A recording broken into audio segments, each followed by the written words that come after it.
Hello and welcome back to the Western Clash. We have 3 teams left here fighting for the title to be the best of the West. My name is Trickster over here. I got Haloran and I got Kala. What's up, guys? I can't believe how far we've gotten here on Sunday. Can you believe the teams that are here in our losers final? I definitely cannot. I don't think anyone would have predicted a matchup in the top 3 between Leftovers and Team Freedom. But no matter if you're from NA or EU, you have to give it up. Both of these teams have been playing out of their mind and laying it all on the line. I love both these teams. Kala, while we look at the bracket here, what stands out for you for the matches that we've had the last couple of days? So for this matchup in particular, Team Freedom and the Leftovers have faced each other in the past, and it resulted in a 3-1 victory for Team Freedom. However, I do not believe this is actually indicative of the power level of the Leftovers at this point.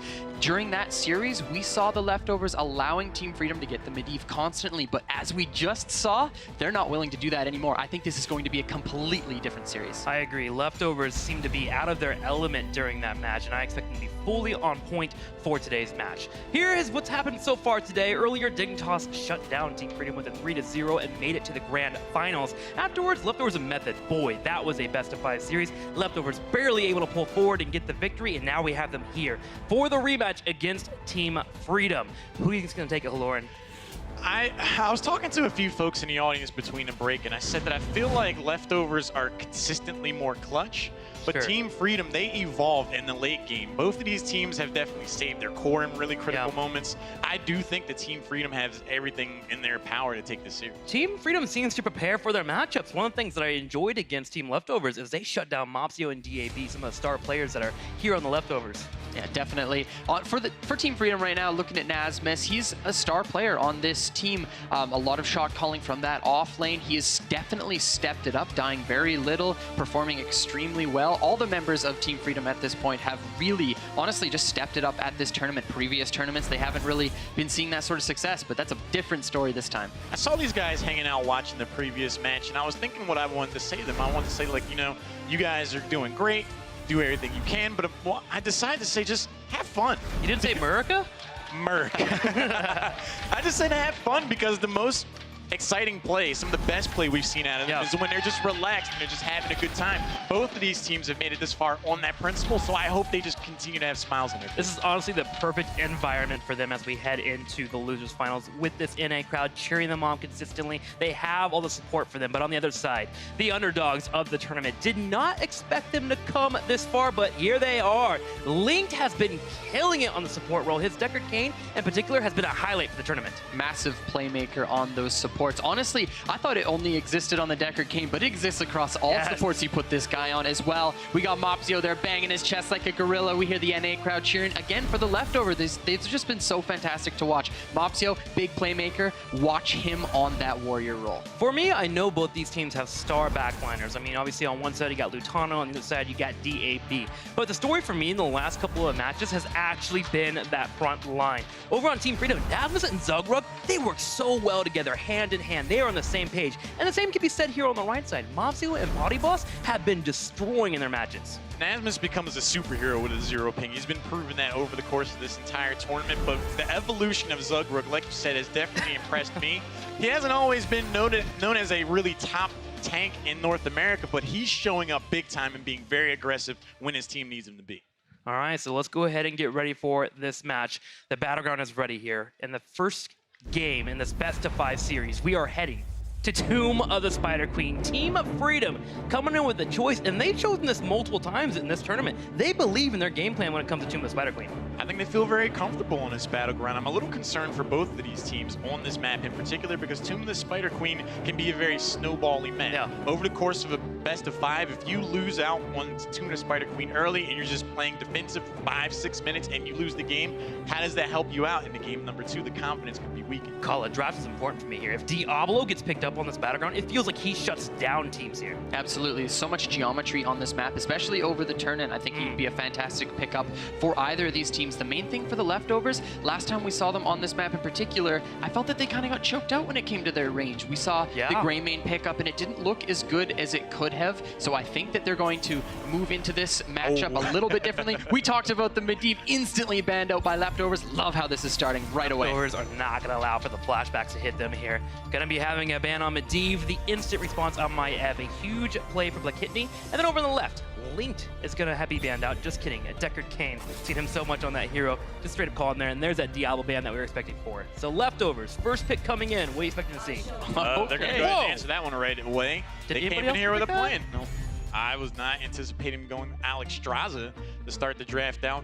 For Team Freedom, I hope that they're not dismayed. I hope this isn't getting them towards a plan B. I think they need to make sure they get what they want in the draft and not try to counter out Mopsio or the rest of the leftovers. Last time, okay, this is an instant Tracer and Tassadar for the leftovers. I thought maybe we were going to see something along the lines of a Kerrigan, because we saw the Kerrigan and the Alexstrasza a little bit earlier today, and this is one of her maps as well. But now that I see the Tracer and Tassadar, it lends me to believe that maybe not in this case. But on the side of Team Freedom, what's this ban going to be when you see that Tracer and Tass? I would actually consider banning Blaze. You run the solo lane, but then you don't have to worry about Bunker. We've seen Bunker do so many things for leftovers over the course of this tournament, but they're going to go ahead and try to shorten the front line and take Murden. Yeah, Team Freedom from themselves can maybe decide to move into that Blaze, depending on what tank they can grab here. Actually, just kidding, they have the Yrel, so they'll be looking for someone maybe a little bit more safe here, someone that can control that Tracer. Typically, you would move towards the Diablo, but with him being banned out, Johanna suddenly becomes a tasty option for you. You get that wave clear as well. This is a cool idea from Team Freedom. They're going to go ahead and shorten the frontliner pool, and Johanna's great on his battleground in particular because of her wave clear. Tracer, Tassadar, they're not the greatest D-push heroes you'd ever think of on his battle. Okay. Ladies and gentlemen, we got a Cho'Gall in this game number 1. I did not expect that. Can you repeat that again? What hero did we get? Cho'Gall. That's Ladies and gentlemen, with that Alexstrasza as well. Is this the new Life Finder? Is that what we're going to see here? I'm assuming so. You get that big, massive heal coming in there. I mean, suddenly when Cho'Gall gets picked, the draft just takes over for him. It's all about him, and Team Freedom needs to be thinking, okay, what do we want for our 5th pickup? They've already got Johanna, they've got their Silander, which is usually the Malvio. They're going to move straight into a Rainer. They definitely had to scramble to go for that last hero. I don't think they anticipated Cho'Gall at all. No. I bet they wish they had Karazim in a situation for 7-sided strike. This was a perfectly executed plan for the leftovers, and with the new timers from the 3-map ban, having that less amount of time to respond to a surprise pick like that definitely worked out for leftovers. I'm looking at the draft here, Kala. Are there enough tools to actually be able to handle that Cho'Gall? That's what I'm considering too. When we look at this one, I don't see it. That last pickup could have very well been a Tychus in this situation. They needed a backline range. Tychus works really well on this map in particular, and of course, against the Cho'Gall, you need some way of dealing percent damage, and Team Freedom just don't have it. Wow. Starting off our best of 5 series with a Cho'Gall in the mix. Let's go ahead and talk drafts. One more second here, Haloran. Who do you think walks away with the win here in Game 1? I think Game 1 goes over to the leftovers. They are snapping their picks immediately the entire draft. They're coming in here with a full head of steam after winning that last matchup. They came here ready to play. Kala, how about you? I mean, I feel like I kind of got to play the other side, but this is a Cho'Gall. I got to be with the leftovers too. This is insane. Well, let's find out who will get the win here in the first game of the best of 5 series. Over to Jayhow and Gillyweed. Oh, we're ready for a Cho'Gall. That's right, that's right. Cho'Gall for Game 1 from the leftovers. They already had to reverse sweep. Now they're bringing Cho'Gall to the team that brought out Cho'Gall in Phase 1 or Phase 2 of HGC. Mopsio hits me up right before this series. He's like, Jayhow, we got something coming that you're going to like. And I'm like, what are we going to see? He's like, you'll see. And now we found out real quick. He has no qualms about just going into this. He is free playing. He's having fun. This is going to be great. Yeah, that's one thing I know about you. It's that you do like Cho'Gall. I do. That's one thing I know about these two teams is that the pressure is off of both of these teams. It's been off this whole tournament, and that has enabled both of these teams to let loose, have fun, and play their best game. So let's hear it for these teams. We are going to start with leftovers. The underdog story continues as it will be Pody Boss. Well, he's going to be on that Tassadar DAB. He's part of everything going on with the Tracer, and then of course linked on Alexstrasza. But more importantly, we've got to figure out this name as it's Lamitni. Lamitni is our Cho'Gall here. Give it up for leftovers. And in the red, the last North American hope here in the Western Clash. Zugrug playing Johanna, Lutano on Rainer, Malfurion played by Collusion, Nasmus playing Yrel, and Phoenix played by Yoda. This is Team Freedom.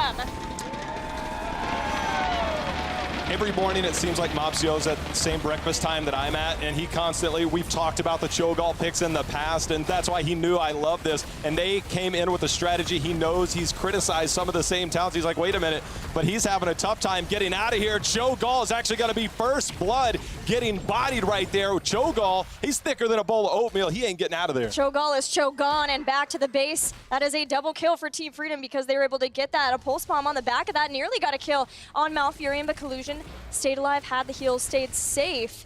Cho'Gall, let's talk about the pros and cons for him. Of course, that is 2 people playing 1 hero, so it can be limiting when you're talking about rotations around the map, but you're Tomb of the Spider Queen. The lanes are pretty close together, so they can try to make those appropriate rotations. But where are the strengths coming in for Cho'Gall, J-How? Well, clearly, Cho'Gall has incredible wave clear between him, and he has the solo support. It allows this weird 3-2 split that is not that common on this battleground, but when you have that type, you can also use the Tassadar to rotate between mid and bottom, and then you can look for kills because that is so impactful in that wave clear. So right now, that Cho'Gall death at the beginning set them back in those rotations, which is why we see Team Freedom ahead of the curve. Yeah, Team Freedom also, because Yoda played solo laner both for Superstars and for a brief time on Freedom, he is able to solo lane safely whenever he goes onto a Phoenix, which is what we're seeing in the bot lane. He stays safe. If the Tracer comes in, he can try to warp out of a pulse bomb. And meanwhile, Team Freedom's trying to keep the early siege going. It's important that before that Cho'Gall starts to stack up, starts to ramp up and get more and more powerful in the late game, that Freedom bring down some of these structures so they maintain control of the game. And the number one thing is you always want to have enough done by the time Cho'Gall hits 13. He gets the cooldown reduction on that rune bomb that continues to go out. You want to make sure that you are ahead enough to where it's not that impactful. Of course, bombs away at level 4 is all about where the damage comes from for that Cho'Gall counterpart.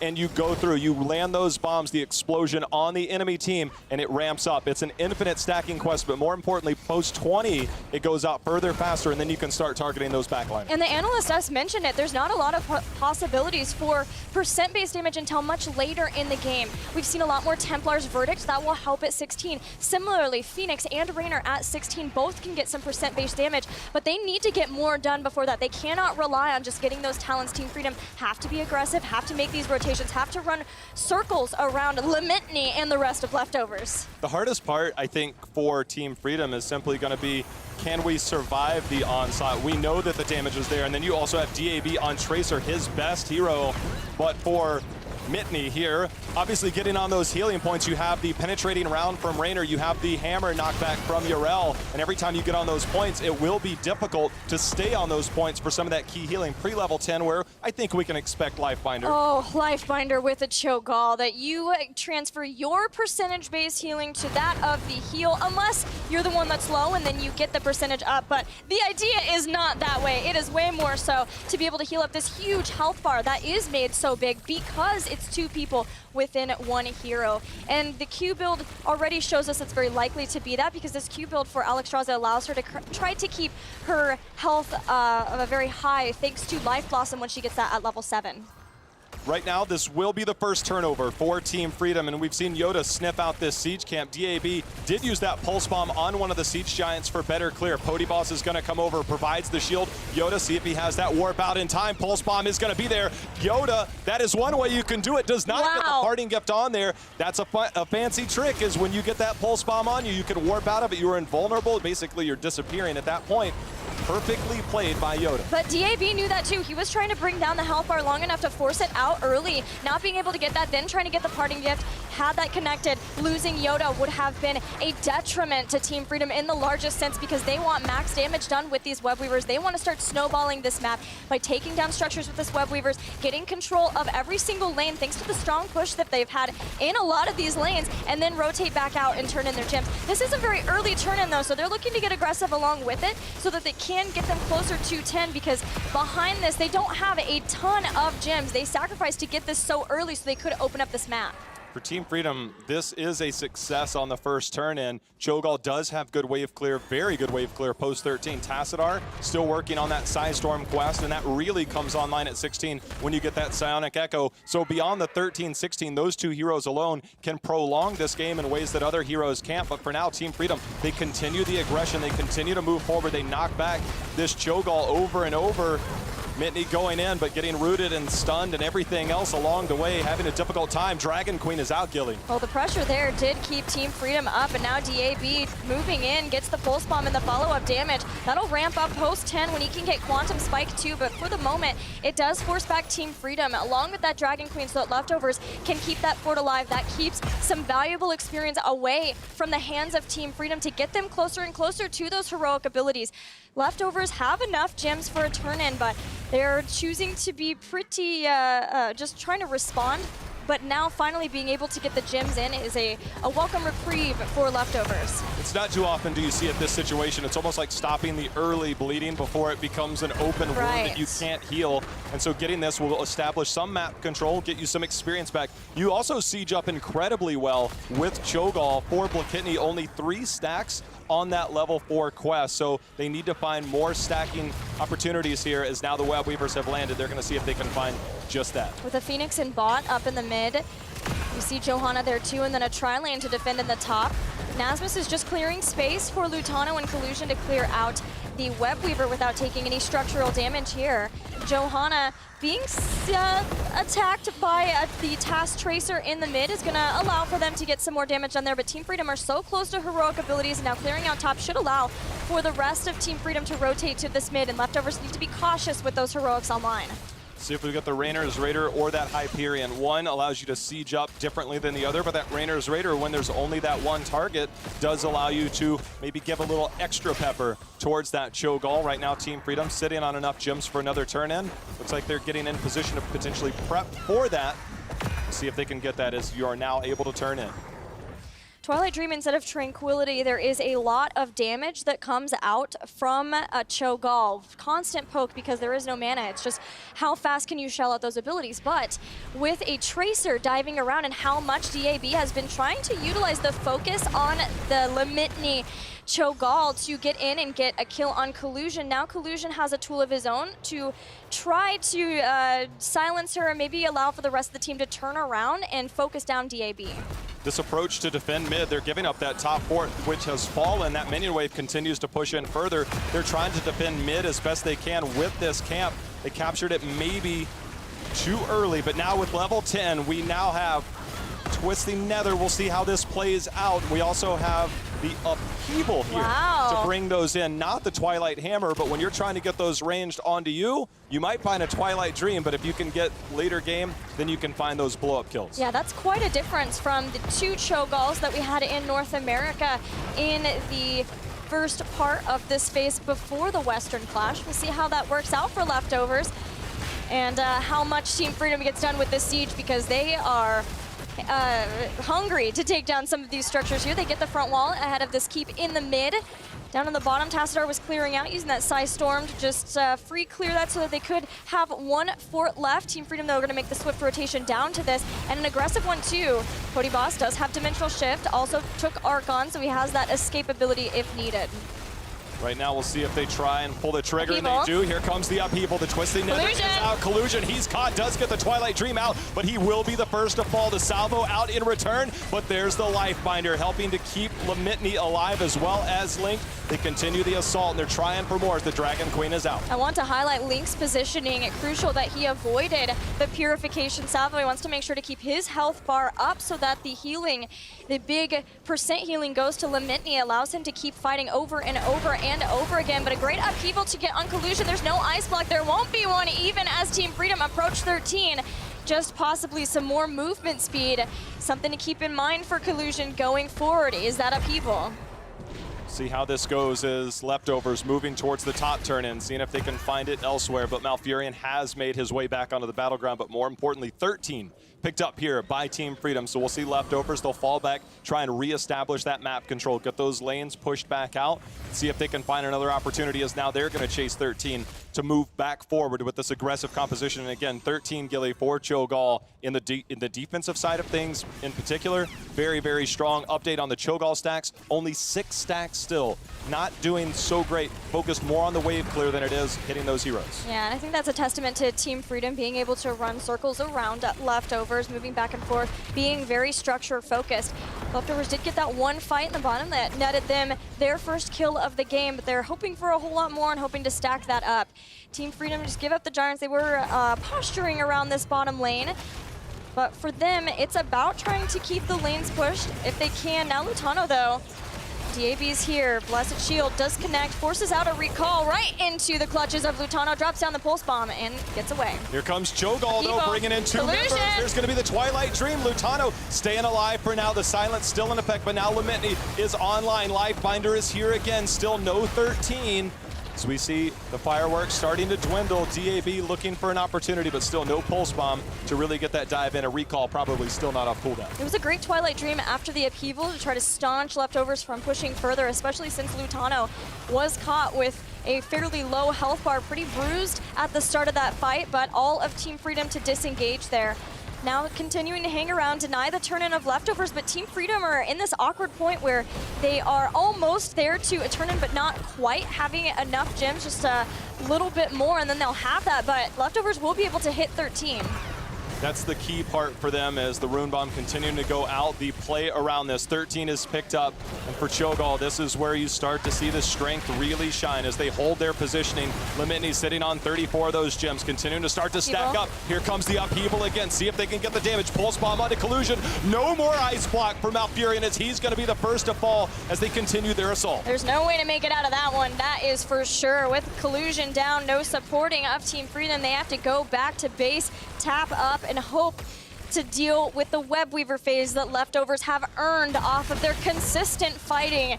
They have earned a lot off of their fighting, sitting here in the top 3 of the Western Clash, hoping that they can go on to the grand finals with a win over Freedom in this best of 5.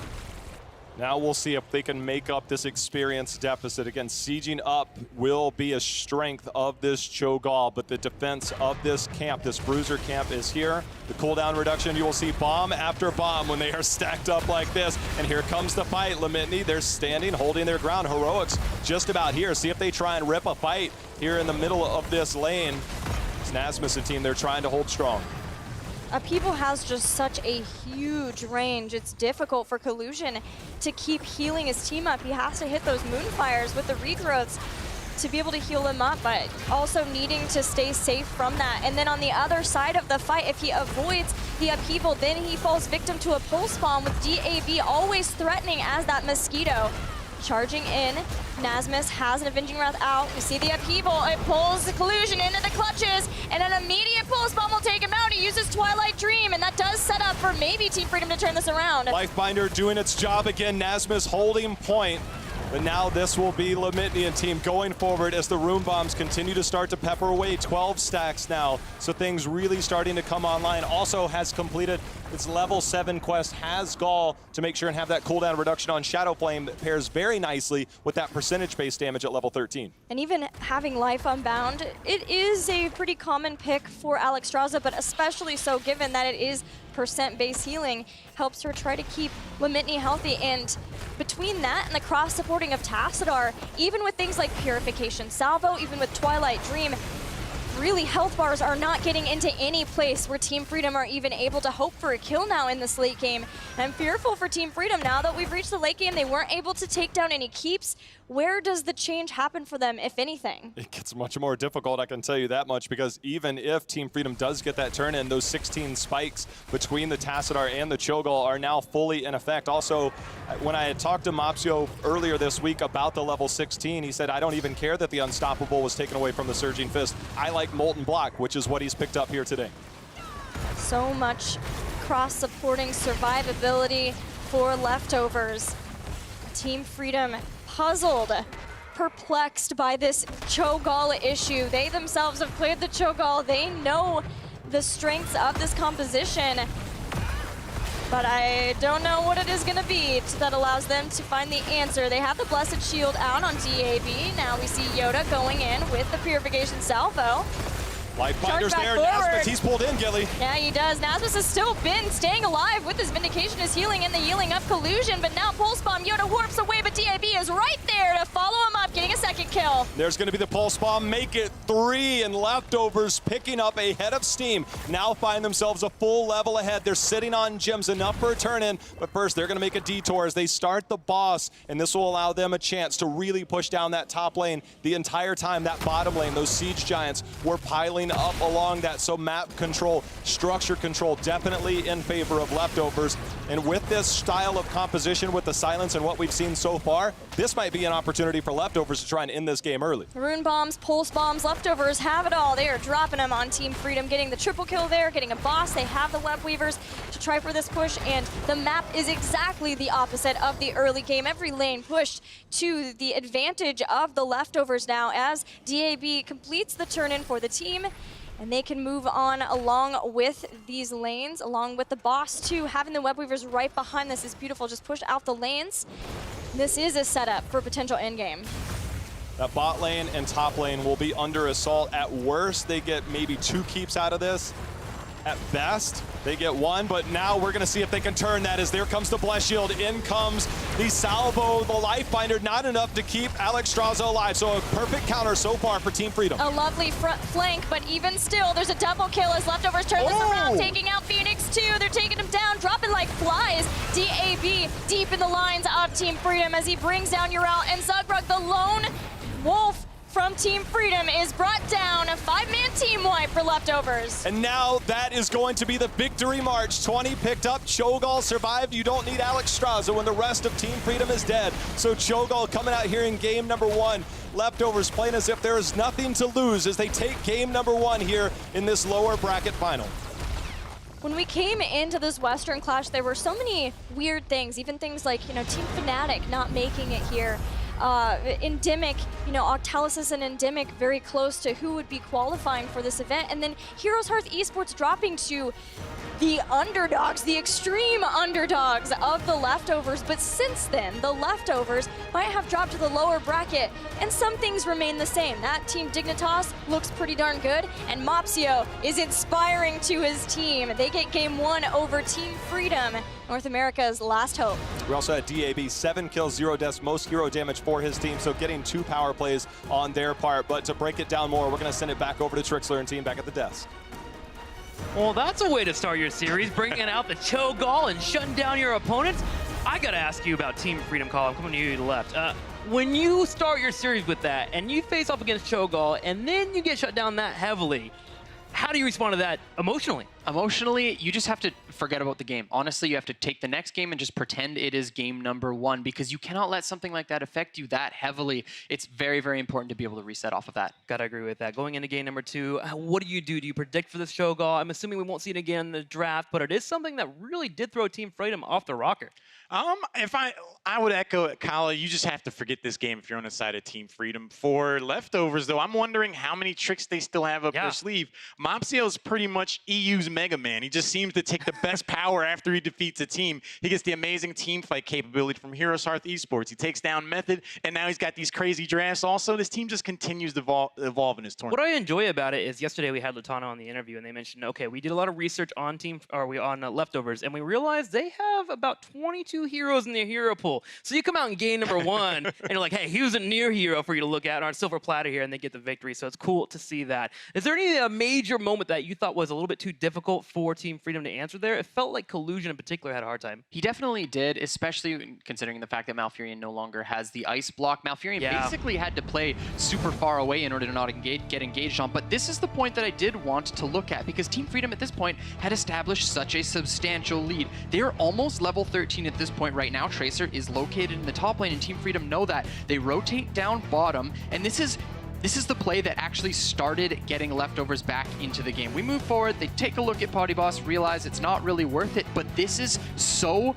aggro. Trying to take this fort as well, we see the Tracer right here starting to rotate down. And this is where things really start to fall apart. This Team Freedom, they're trying so hard to snowball the early game, because if they get to the late game with this Rainer composition, they literally have no tools to deal with the Cho'Gall. This over-aggression leads to the Leftovers pushing in, landing a massive engagement movement onto Collusion, satisfying the victory here in the team fight, and really just starting to push the Leftovers into this game. This is the first point where we noticed Leftovers pushing into the game. First point where we started to see the Leftovers turn around, but also the first win that Cho'Gath has actually had here in the HGC in phase number 2 in both North America and Europe. Leftovers able to deliver that win. Now let's get ready here for game number 2. In terms of Battlegrounds, what are we wanting to see here from Team Freedom? If I'm Team Freedom, I want to try to take the fight to them. I would go to a battleground like Infernal Shrines. We've seen them pull some shenanigans off on Sky Temple, so I'm really curious to see if they're going to try to out-macro or flat-out outplay Leftovers. What about BOE? Yesterday we had that Sergeant Hammer composition that was destructive against the Leftovers. That is true, but that was with the Medivh as well, and I don't think you're going to be able to get something like that. To me, I think maybe you bring them to the Dragonshire, see what's up on that map. Dragonshire, do you think Nazmus can take on Potty Boss in that top lane? Because it's mostly about those top laners there. Yeah, honestly, not sure. Like, the Potty Boss is looking really, really good in the matchup, but Nazmas, he's no slouch either. I think it actually goes pretty even up there, but yeah, that is the map that I think we're going to see pretty soon here. Usually comes down to those rotations, so we'll be seeing which battleground we're going to pretty darn soon. I know Team Freedom taking a breather here, waiting a second, trying to figure out how they want to approach going into the next match. But is there any other compositions that you want to see from Team Freedom? What is their bread and butter? Do they try to take Tracer themselves, maybe? Maybe go for the Tracer. I actually would like to see Zugrug on Garrosh. Some of the most convincing and amazing play we've seen from them is out of the Garrosh, the ability to throw someone out of position, get the follow-up stun, and a taunt also that definitely seems to be a strength that Team Freedom excels at. If they can get that hero, I do like their chances for game 2. Well, you guys are abuzz with Twitter right now as we talk about the Losers Finals. Obviously, Cho'Gath being picked exploded everyone on top of the Twitter feed. Let's go ahead and check out Heroes Esports right now with the hashtag HGC. It's so hard to choose Team Freedom or the Leftovers. I know Leftovers are trying their best to make a case for, hey, you should cheer for us. We play Cho'Gath. Same.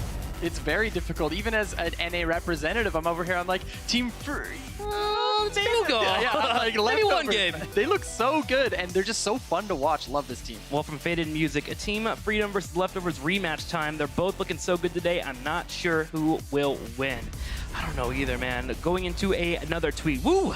Gosh. Saying woo is always hard to read. Let's go, Team Freedom. Make it to the finals, HGC Western Clash.